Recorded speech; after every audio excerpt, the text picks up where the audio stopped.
आज आपको जो मैं सच्ची घटना सुनाने जा रहा हूं, सुनकर आपको ऐसा एहसास होगा या ऐसा महसूस होगा कि जैसे ये कोई फिल्म की कहानी हो, लेकिन ये एक सच्ची घटना है और इस घटना को इस तरीके से अंजाम दिया गया कि जैसे बिल्कुल फिल्मी स्टाइल में। दरअसल एक गांव के बाहर जंगल में एक फार्म हाउस होता है और शाम का वक्त होता है और उस फार्म हाउस पर 3-4 कारें खड़ी होती हैं और अंदर कई लोग मौजूद होते हैं। कारों को देखकर और लोगों को देखकर ऐसा महसूस हो रहा था कि जैसे इस फार्म हाउस पर पार्टी चल रही हो या लोग पिकनिक मनाने आए हों, लेकिन अंदर का नज़ारा कुछ और ही था। दरअसल उस फार्म हाउस पर कुछ बंधकों को बंधक बनाकर लाया गया था और वहीं पर कुछ और लोग जो मौजूद थे उनके हाथों पर असलहा थे और उनमें एक शख्स ऐसा था जो कि वर्दी में था और जो लोग बंधक बने हुए थे, जिनको बंधक बनाया गया था, वो लोग काफ़ी डरे हुए थे, सहमे हुए थे और उन लोगों से बार बार वो एक ही बात कह रहे थे कि हमें जाने दीजिए, हमें घर जाना है और आपको शायद कोई गलतफहमी हुई हो। लेकिन वहीं पर जो लोग इनको बंधक बनाकर लाए थे वो ये बात कह रहे थे कि दरअसल हमें तुम लोग बेवकूफ़ समझते हो क्या? हमें पूरी जानकारी मिली है कि तुम लोग सऊदी से लौट कर आए हो और तुम्हारे पेट में सोना है और शराफत से वो सोना हमें दे दो। तभी वो बंधक कहते हैं आपको शायद कोई गलतफहमी हुई हो, हमारे पास कोई सोना नहीं है। लेकिन वो लोग मानने पर बिल्कुल तैयार नहीं थे और वो कह रहे थे कि दरअसल शराफत से सोना निकाल दो वरना हम तुम्हारा पेट चीर कर निकाल लेंगे। जैसे ही वो लोग बंधक बने लोग पेट को चीरने की बात सुनते हैं तो वो और ज़्यादा घबरा जाते हैं और उनके चेहरों पर परेशानी साफ देखी जा रही थी और वो बार बार उन लोगों से इल्तिजा कर रहे थे छोड़ने की, लेकिन उन पर कोई इस बात का कोई असर नहीं हो रहा था। लेकिन उन्हीं बंधकों में से एक शख्स ऐसा होता है कि जो कि किसी तरीके से इनके चंगुल से छूट जाता है और फार्म हाउस की बाउंड्री लांघकर वो वहां से फरार हो जाता है। अब ये बात साफ हो गई थी कि जिन लोगों को बंधक बनाया था ये लोग सऊदीया से वापस आए थे। तो सवाल ये निकल कर आता है कि क्या वाकई में इन लोगों के पेट के अंदर सोना था या फिर इनको वाकई में गलतफहमी थी। और जिन लोगों ने इनको बंधक बनाया था उनमें एक शख्स वर्दी भी पहन रखी थी, तो क्या ये पुलिस वाले थे या फिर ये कोई बदमाश थे और जो इनके चंगुल से छूटकर भागा, क्या वो उसको ये लोग पकड़ पाए या फिर ये खुद पकड़े गए? तो क्या है पूरा मामला, आप जानने के लिए बस वीडियो के आप अंत तक बने रहिए। हम पूरा मामला बताएंगे आपको विस्तार से। आदाब, नमस्कार, मैं हूं मुबीन खान।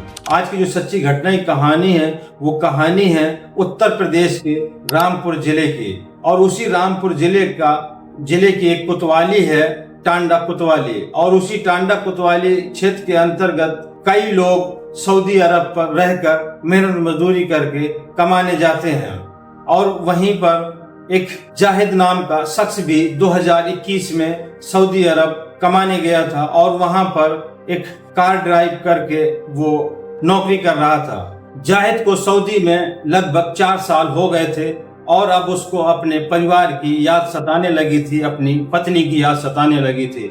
और वहीं पर 22 मई जुमरात वाले दिन उसके भाई से बात होती है और वो अपने भाई को बताता है कि मैं फ्राइडे यानी कि 23 मई फ्राइडे को मैं वापस इंडिया घर आ रहा हूँ। ये बात सुनकर जाहिद के घर वाले काफ़ी खुश थे और जाहिद ने यह भी बताया कि गांव के कुछ और लोग हैं जो मेरे साथ वापस आ रहे हैं। और ये बात सुनकर जाहिद के घर वाले बेहद खुश थे और अपने जाहिद की आने की खुशी में उसका इंतजार कर रहे थे। और अगले दिन यानी कि 23 मई फ्राइडे वाले दिन 2 बजे लगभग उसकी बीवी से बात होती है और अपनी पत्नी से जाहिद कहता है कि बस मैं यहाँ से 2-3 घंटे में घर पहुँच जाऊँगा, मैं एयरपोर्ट पर आ गया हूँ। उसकी बीवी ये बात सुनकर काफ़ी खुश थी कि 2-3 घंटे में उसका शौहर आने वाला है। और जैसे ही ये लोग दिल्ली एयरपोर्ट के बाहर निकलते हैं तो गांव का ही एक जुल्फ़िकार इनको दिख जाता है जो कि वो किसी पैसेंजर को एयरपोर्ट छोड़ने गया था तभी इनको लगता है कि यार अच्छा हुआ कि हमारे ही गांव की कार मिल गई, और इसी कार पर वो 6 लोग बैठ जाते हैं। जाहिद के साथ में 5 लोग और थे जो सऊदीया से वापस आए थे। मोहम्मद, नावेद, साने आलम, मुतलवी और जुल्फिकार, कुल मिलाकर ये 6 लोग थे। और जुल्फिकार की कार में बैठ जाते हैं और जुल्फिकार से कहते हैं कि चलो भाई घर ले चलो। और ये दिल्ली और लखनऊ हाईवे पर इनकी गाड़ी दौड़ने लगती है। और जैसे ही इनकी गाड़ी मुरादाबाद के मूढ़ा पांडे थाने के बॉर्डर के पास आती है, और वहीं पर एक पुराना टोल टैक्स है, वहां पर जब इनकी गाड़ी आती है तो देखते हैं कि 2 गाड़ी आके इनका रास्ता रोक लेती हैं, एक बोलेरो कार और एक स्विफ्ट कार। और उस पर एक शख्स वर्दी पहने बैठा होता है, और गाड़ी के शीशे के पास में इंस्पेक्टर साहब वाली कैप रखी होती है। इनको देख के ऐसा लगा कि जैसे पुलिस वालों ने इनको रोक लिया हो। ये कार रोक देते हैं, और जैसे ही इनकी कार रुकती है तो उनकी तलाशी लेना शुरू कर देते हैं, और फिर इनको असलहाओं के दम पर इन लोगों को, सभी लोगों को बंधक बना लिया जाता है। और वहां से इनको फिर जंगल के रास्ते मूढ़ा पांडे थाना क्षेत्र के अंतर्गत एक फार्म हाउस बना है, और वहां पर इन सभी लोगों को ले जाया जाता है। जब इन सभी लोगों को फार्म हाउस में ले जाया जाता है और वहां पर बंधक बना दिया जाता है, तो इन्हें इस बात का एहसास हो जाता है कि दरअसल ये कोई पुलिस वाले नहीं हैं, बल्कि ये तो बदमाश हैं। और इनसे सोना की बात करने लगते हैं। ये लोग कहते हैं कि तुम्हारे पेट के अंदर सोना है, और तुम लोग सऊदीया से सोना लेकर आए हो, और ये सोना हमें शराफत से दे दो। तभी ये लोग कहते हैं कि हमारे पास कोई सोना नहीं है, और आपको शायद गलतफहमी हुई हो। लेकिन वो इस बात पर अड़ जाते हैं कि तुम लोग सोना लेकर आए हो और तुम्हारे पेट के अंदर सोना है।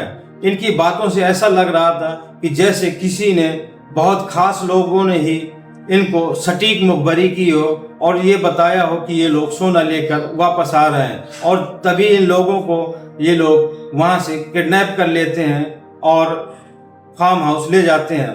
हालांकि ये लोग दिल्ली से ही पीछे लग गए थे, एयरपोर्ट से ही पीछे लग गए थे, और इनकी गाड़ी कभी आगे और पीछे हो रही थी। लेकिन जैसे ही ये लोग पुराना टोल टैक्स के पास आते हैं तो वहां पर घेर कर फिर इनको बंधक बना लेते हैं। अब उन लोगों की सबसे ज्यादा परेशानी के सबब ये था कि ये लोग उनको बुरी तरह डरा और धमका रहे थे, और यहाँ तक कि फिर इसके बाद में इन लोगों ने इनको बंधकों को खाना भी खिलाया।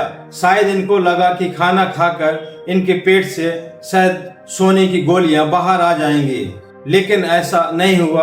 और फिर ये लोग उनको बंधकों को धमकाने लगे और कहने लगे कि अगर तुमने सोना नहीं निकाला तो हम तुम्हारा पेट चीर कर सोना निकाल लेंगे।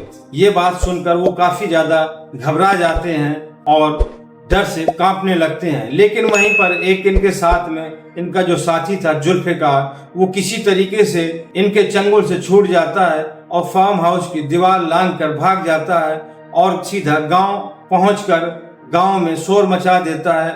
तभी गांव के लोग इकट्ठे हो जाते हैं और तभी वो गांव वालों को बताता है कि दरअसल हम लोग सऊदीया से लौटे हैं और हमें बदमाशों ने बंधक बनाकर, जो गांव के बाहर फार्म हाउस बना है वहां पर हम लोगों को बंधक बना लिया है और मैं किसी तरह छूटकर भाग आया हूं, लेकिन मेरे तमाम साथी वहीं पर उनके बंधक में हैं। तभी गांव के सभी लोग इकट्ठे हो जाते हैं और फिर पुलिस को भी सूचना दे दी जाती है। तभी मूढ़ा पांडे से एसओजी टीम और कटघर थाने के भी फोर्स आ जाती है और फिर जाकर फार्म हाउस को चारों तरफ से घेर लिया जाता है और पुलिस उन बदमाशों पर फायरिंग खोल देती है, जिससे 2 बदमाशों के पैरों में गोली लग जाती है। राजा और आरिफ, ये दोनों रामपुर के ही रहने वाले बदमाश होते हैं। इन दोनों के पुलिस पैर में गोली मारकर इनको हिरासत में ले लेती है और सभी बंधकों को इनके चंगुल से छुड़ा लेती है। लेकिन वहीं पर कुछ बदमाश भागने में सफल रहते हैं। आरिफ और तौफीक के पैर में गोली लग चुकी थी, इसीलिए पुलिस इनको हॉस्पिटल में एडमिट कराया जाता है और वहां पर इनका प्राथमिक उपचार भी कराया जाता है। तभी पुलिस वाले इन सभी बंधकों से पूछते हैं कि तुम लोग इनके चंगुल में कैसे फंस गए। तभी वो पूरी कहानी बताते हैं कि दरअसल हम लोग एयरपोर्ट से निकले तो ये वहीं से हमारे पीछे लग गए थे और इन्होंने टोल प्लाजा पर आकर हमें बंधक बना लिया। इनकी कार के शीशे के पास में एक इंस्पेक्टर वाली कैप रखी थी और एक शख्स ने वर्दी भी पहन रखी थी। तो हमें लगा कि शायद ये पुलिस वाले हैं और चेकिंग कर रहे हैं, लेकिन हमें बाद में एहसास हुआ कि ये लोग दरअसल बदमाश हैं और हम लोगों को बंधक बना लिया है और ये लोग सोने की डिमांड कर रहे हैं, लेकिन हमारे पास तो सोना है भी नहीं है। तभी पुलिस वाले कहते हैं कि दरअसल अगर जुल्फिकार वहां से न भागता तो हमें इस बात की खबर भी नहीं लगती और शायद इतनी जल्दी बदमाश पकड़े भी नहीं जाते। लेकिन सवाल अभी भी ये जारी है कि दरअसल उन लोगों को इस बात की खबर कैसे लगी कि इनके पास में सोना है। दरअसल जो रामपुर का टांडा क्षेत्र है, इसमें 1 साल पहले एक CRPF के सिपाही था और वो सोना तस्करी में उसके साथ 5 लोग पकड़े गए थे और जांच में ये पता चला था कि इस क्षेत्र के लोग काफी मात्रा में सऊदी अरब में रहते हैं और वहां से सोने की तस्करी करते हैं और इसी बात को लेकर शायद इनको किसी ने मिस इन्फॉर्मेशन दी होगी कि ये लोग भी सोना लेकर आ रहे हैं और इसीलिए इन लोगों को पकड़ लिया गया था। लेकिन वहीं पर जुल्फिकार ने हिम्मत दिखाई और वहां छूटकर भागा और गांव वालों को इकट्ठा कर लिया और फिर पुलिस वालों को ले जाकर इन लोगों को दबिश देकर इनको पकड़ लिया और अपने साथियों को बचा लिया। तो दोस्तों, ये थी आज की सच्ची घटना की कहानी। ये घटनाक्रम सुनाने का मकसद किसी को आहत करना या किसी को परेशान करना नहीं, बस आप तक सच पहुंचाना और आपको जागरूक करना है। तो दोस्तों, अगर ये वीडियो आपको अच्छा लगा हो तो ज्यादा से ज्यादा लाइक करें, कमेंट्स करें और अगर मेरे चैनल पर नए हों तो ज्यादा से ज्यादा चैनल को सब्सक्राइब करें और आपकी जो भी राय हो इन बदमाशों के बारे में वो अपनी राय कमेंट बॉक्स में जरूर दें और ये भी बताएं कि आप ये मेरा वीडियो कहाँ से देख रहे हैं। और दोस्तों, आपसे एक वही हम्बल रिक्वेस्ट है कि मेरे वीडियो को ज्यादा से ज्यादा लाइक करें, कमेंट्स करें। आपका लाइक और कमेंट हमें बड़ा मोटिवेट करता है। तो मिलते हैं दोस्तों अगले वीडियो में नई कहानी के साथ। जय हिंद।